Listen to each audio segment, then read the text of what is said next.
అని నేను సవాలు విసిరిన.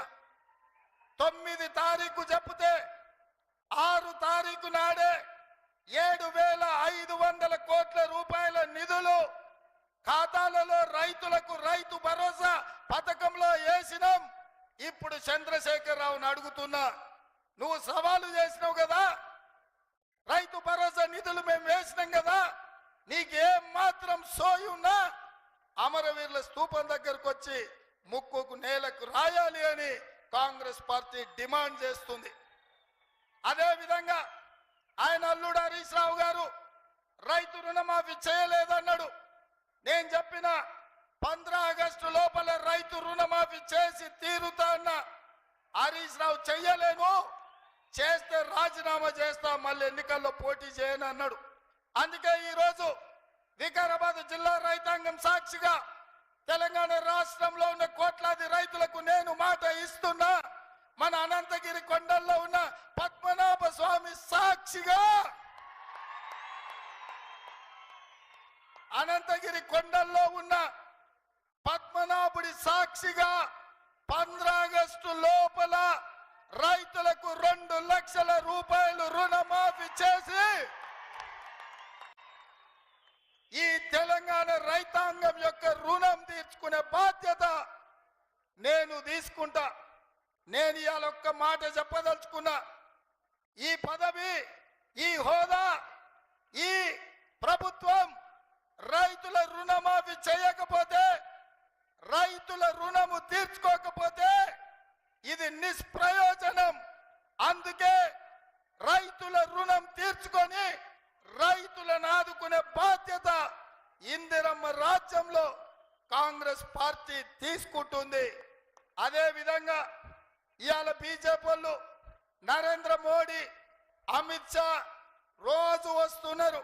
సంక్రాంతి పూట గంగిరెద్దులలాగా ఊరూరు తిరుగుతారు. సంక్రాంతి పూట గంగిరెద్దులో ఎట్లా తిరుగుతారో నేను ఇవాళ గుర్తు చేయదలుచుకున్నా, మోడీని ప్రశ్నించదలుచుకున్నా. ఆనాడు సోనియా గాంధీ గారు ఖమ్మం జిల్లాలో బయ్యారం ఉక్కు కర్మాగారం మనకిచ్చింది సోనియమ్మ. వరంగల్లో రైల్వే కోచ్ ఫ్యాక్టరీ సోనియమ్మ మనకిచ్చింది.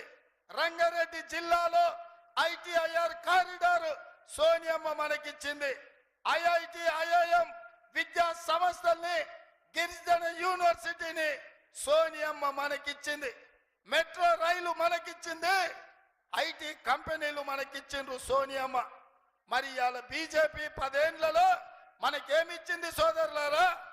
ఏమిచ్చింది?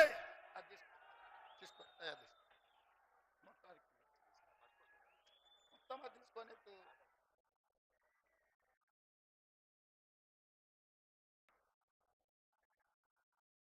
రంజిత్కి ఇచ్చేసాను. ఇవాళ నేను మిమ్మల్ని అడుగుతున్నా, ఖమ్మంలో బయ్యారం ఉక్కు కర్మాగారం మనం అడిగితే బీజేపీ మనకేమిచ్చింది? వరంగల్ జిల్లాలో రైల్వే కోచ్ ఫ్యాక్టరీ మనం అడిగితే మోడీ మనకేమిచ్చిండు? ITIR కారిడార్ మనం అడిగితే బీజేపీ ఏమిచ్చింది? IIT, IIM మనం అడిగితే మోడీ ఏం తెచ్చిండు? మరి నేను అడుగుతున్న మిత్రులారా, మనం ఇన్ని అడిగితే ఏమి ఇవ్వకుండా ఇవాళ గాడిద గుడ్డు ఇచ్చిన బీజేపీకి కర్రు కాల్చి వాత పెడతామా లేదా? అందుకే బీజేపీ ఏమిచ్చిందని నేనంటే గాడిద గుడ్డు అని మీరు అనాలి. మోడీ ఏం తెచ్చిందంటే గాడిద గుడ్డు అని మీరు అనాలి. సిద్ధమా? సిద్ధమా? సిద్ధమా? సిద్ధమా? బీజేపీ ఏమిచ్చింది? మోడీ ఏం తెచ్చిండు? బీజేపీ ఏమిచ్చింది? మోడీ ఏం తెచ్చిండు? గట్టిగా మోడీకి వినిపించాలి. బీజేపీ ఏమిచ్చింది? మోడీ ఏం తెచ్చిండు? బీజేపీ ఏమిచ్చింది? గాడిద గుడ్డిచ్చిన బీజేపీకి కర్రు కాల్చి వాత పెట్టాల్సిన అవసరం ఉన్నది. అదే విధంగా బీజేపీ వాళ్ళు పదే పదే శ్రీరామ్ నవమి, హనుమాన్ జయంతి దేవుళ్ళని చూపించి ఓట్లు అడగాలంటారు. నేను అడుగుతున్న మిత్రులారా, శ్రీరామ నవమి మన తాతలు ముత్తాతలు చేయలేదా? హనుమాన్ జయంతి మనం చేయలేదా? పోషమ్మకు మైసమ్మ